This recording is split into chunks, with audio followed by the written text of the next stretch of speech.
Hello, math fans. Mr. Chu here. Let's do another SAT test prep video that has 3 problems in it from Module 5. So we're going to do problems 4, 5, and 6 today. Review the SAT, the review of the SAT videos from Module 1, 2, 3, and 4 are already uploaded to my YouTube channel. There are 27 problems in each, and then every video has 2 to 4 problems that are worked through. So they're usually about 8 to 15 minutes long, and it gives you a good idea of the types of problems you have to understand uh, for the SAT. These practice problems are released by the College Board. I didn't make them up. I got them from modules that they made up so that you can review for the SAT with released problems. Some will be easy, some will be hard. Most include questions about algebra, geometry, and some of the other math topics that you took before you were supposed to take the SAT. So the topics vary from question to question, and they're listed in the order they're in the module. I do not put them based on their topics and group everything together. Like this video if it's helpful. Follow me on social media.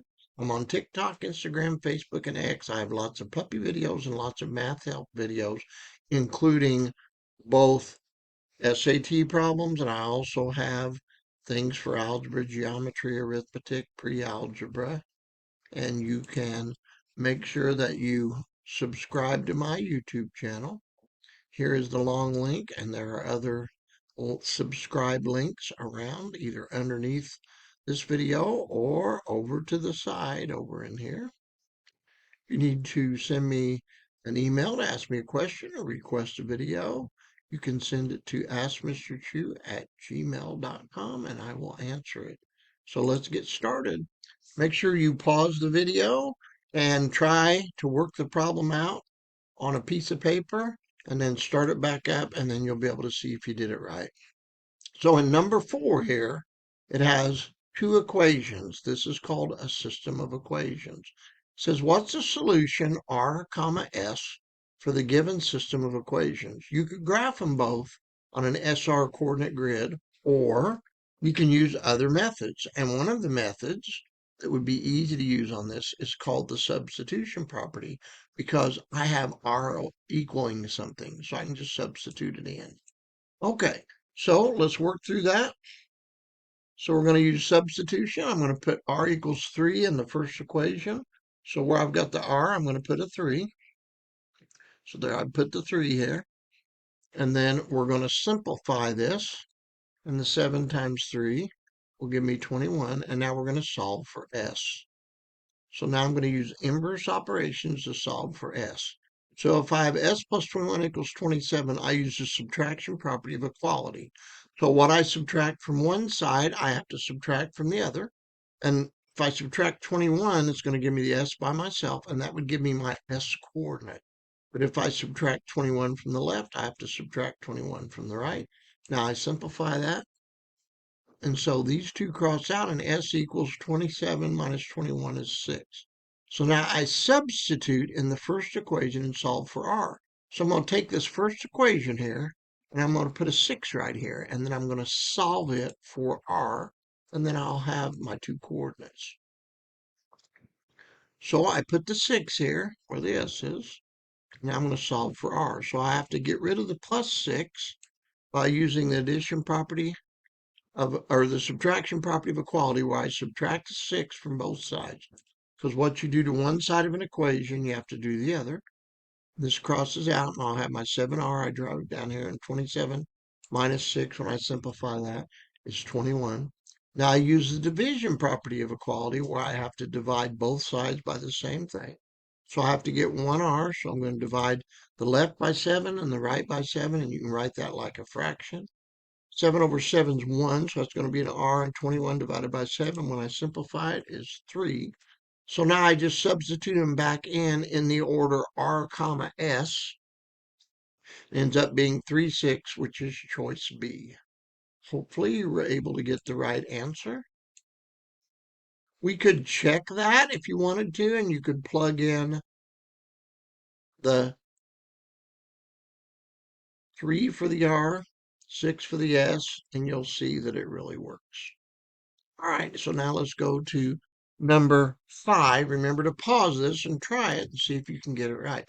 The table shows selective values from the function of f. So when x is -1, f of x, or the y, if you're graphing it, would be 16, and so forth through the table.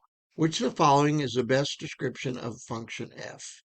So we have to think in our mind what is happening in the table. So determine if the function f is increasing or decreasing. You start at the top and go down to find out how the values change in the x and f of x columns. So what's happening as you go down here? Well, it looks like each one of them goes up 1. And what happens if you're going down here? It's like each one of them is going up 1. So in the x column, from -1 to 0, it increases 1. From 0 to 1, it increases 1. 1 to 2, it increases 1. And then over on the f of x, or what would be the y value if you were graphing it on an xy plane, 16 to 17 increases by 1. 17 to 18 increases by 1. 18, 19 increases by 1. So the change of x is 1, change in y is 1. So since both the x and y columns increase as you go down, I can say that it is not decreasing, it is increasing. So I can rule A and C out. And you could just cross them out. You can say, oh, it's not this one. And no, it's not this one. All right. So is it increase in linear or is it increase in exponential? Well, remember, if the function has a constant rate of change or a constant slope, then it's linear. And if you remember, the slope is rise over run. We call that m. And so I can take the rise, y2 minus y1 over x2 minus x1. And so if I say that my very first point there is x1, y1, and remember, we could take and say that f of x is the same as y. They are the same. Should learn that in your high school class. So my x1, y1 will be that first point. My x2, y2 be the second point. You could pick any two you wanted.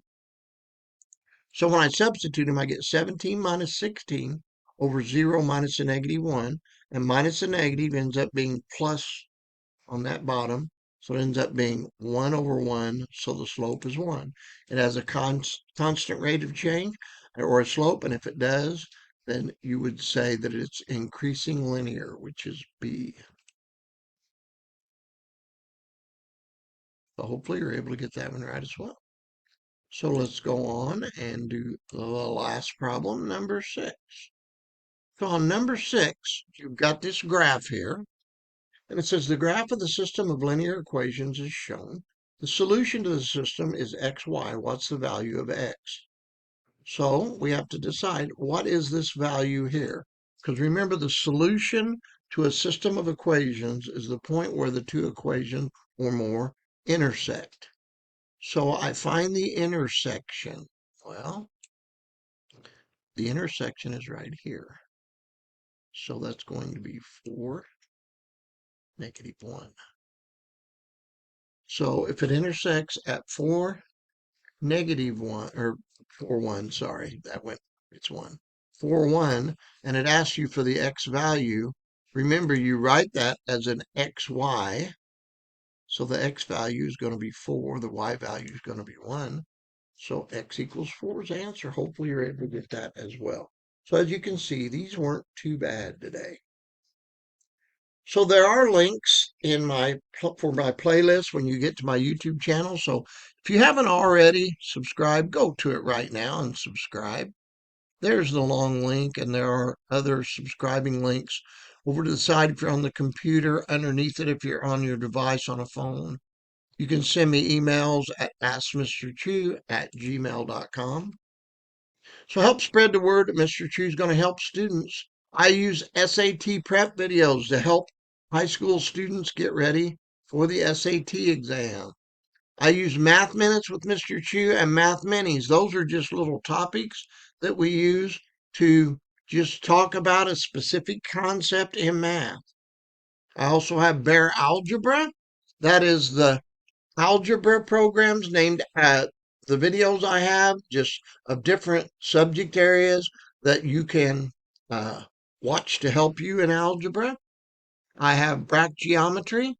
That is my 3-year-old Italian sheepdog. I've named that after the tray. Arithmetic is my black tomcat.